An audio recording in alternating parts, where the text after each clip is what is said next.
जय Hind. CP educator में आपका स्वागत है। आज हम पढ़ने वाले हैं ओम्स लॉ, ओम का नियम। ओम ने एक अच्छी बात बताई। उन्होंने कहा कि हम वोल्टेज और धारा का मान एक साथ नहीं बढ़ा सकते। हम वोल्टेज और धारा का मान एक साथ नहीं बढ़ा सकते। मान लीजिए यह कोई चालक है, इसमें वोल्टेज भी लग रहा है और धारा आई प्रवाहित हो रहा है। तो ओम ने कहा कि हम वोल्टेज और धारा का मान एक साथ नहीं बढ़ा सकते, नहीं तो गड़बड़ हो जाएगा। ओम ने वोल्टेज को लिया 20। ओम ने वोल्टेज को लिया 20। धारा का मान ऑटोमेटिक घट के हो गया 5 और इन दोनों के बीच जो अनुपात आता है वो 4:1 आता है। फिर ओम ने सोचा कि अब हम वोल्टेज को कम करते हैं। ओम ने वोल्टेज को कम किया, उसने वोल्टेज को लिया 16। फिर जो धारा का मान ऑटोमेटिक घट के हो गया 4, इनके बीच जो अनुपात आता है 4:1। तब तो ओम पगला गया। उसने कहा कि यहाँ भी अनुपात बराबर आया, यहाँ भी अनुपात बराबर आया। फिर ओम ने तीसरा प्रयोग किया। ओम ने तीसरा प्रयोग किया। अब उसने वोल्टेज को लिया, ओम ने वोल्टेज के लिया जो है 400। फिर धारा का मान ऑटोमेटिक घट के हो गया 100 और इनके बीच जो अनुपात आया 4:1। यहाँ भी अनुपात बराबर, यहाँ भी अनुपात बराबर और यहाँ भी अनुपात बराबर। जब ओम ने वोल्टेज को 20 किया तो धारा का मान ऑटोमेटिक घट के 5 हो गया और अनुपात 4:1 आया। ओम ने वोल्टेज को कम कर दिया, वोल्टेज को लिया 16 और फिर धारा का मान ऑटोमेटिक घट कितना हो गया 4। फिर अनुपात कितना आया 4:1। ऐसे ओम ने वोल्टेज को बहुत अधिक कर दिया। ओम ने वोल्टेज को बहुत अधिक ले लिया 400। फिर जो धारा है इसका मान घट के आ गया 100 और इन दोनों के बीच जो अनुपात आता है वो 4:1 आता है। इस निष्कर्ष पे ओम ने एक नियम दिया। उन्होंने कहा जब हम किसी चालक में वैद्युत धारा I को प्रवाहित करते हैं तो वोल्टेज का मान यदि हम अधिक लेते हैं तो धारा का मान ऑटोमेटिक कम हो जाता है और वोल्टेज और धारा का जो अनुपात होगा हमेशा बराबर होगा। यहाँ भी अनुपात 4:1 आया, यहाँ भी 4:1 आया और यहाँ भी 4:1 आया। यही का कहलाया ओम का नियम। ओम ने कहा कि हम वोल्टेज और धारा का मान एक साथ नहीं बढ़ा सकते। यदि हम वोल्टेज को बढ़ाते हैं तो धारा का मान ऑटोमेटिक घट जाता है और वोल्टेज और धारा का जो अनुपात आएगा वो हमेशा नियत रहेगा, हमेशा बराबर रहेगा। यही ओम का नियम कहलाया। हम यह भी कह सकते हैं यदि किसी चालक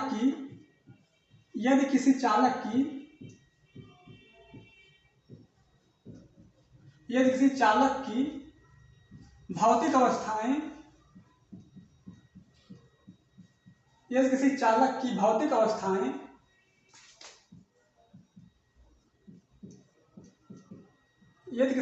की भौतिक अवस्थाएं जैसे ताप हुआ, दाब हुआ, लंबाई हुआ, यदि किसी चालक की भौतिक अवस्थाएं जैसे ताप, दाब, लंबाई आदि में कोई परिवर्तन ना हो, आदि में कोई परिवर्तन ना हो,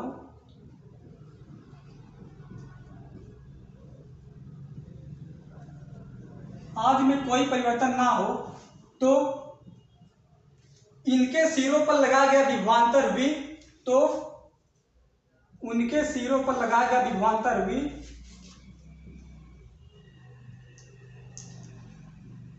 उनके सिरों पर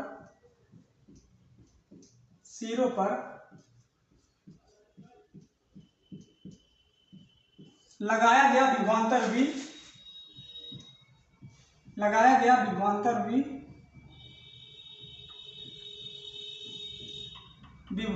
V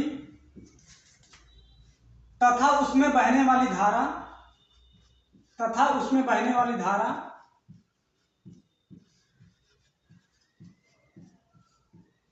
तथा उसमें बहने वाली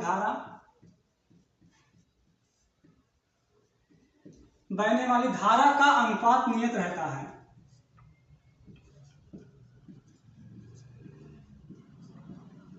धारा का अनुपात नियत रहता है। धारा का अनुपात नियत रहता है।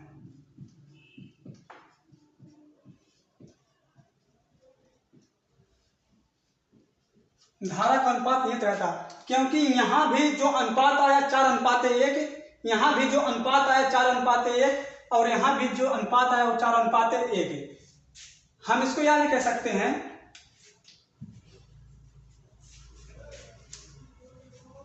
कि जो वोल्टेज होता है वो धारा के समानुपाती होता है। जो वोल्टेज होता है वो धारा के समानुपाती होता है। जब हम इस समानुपाती को हटाएंगे तो V इक्वल टू हो जाएगा, तो V/I इक्वल टू हो जाएगा R। V/I इक्वल टू हो जाएगा R, जहां R एक क्या है, नियतांक है। R एक क्या है, नियतांक है। इसी को हम कहते हैं विद्युत प्रतिरोध।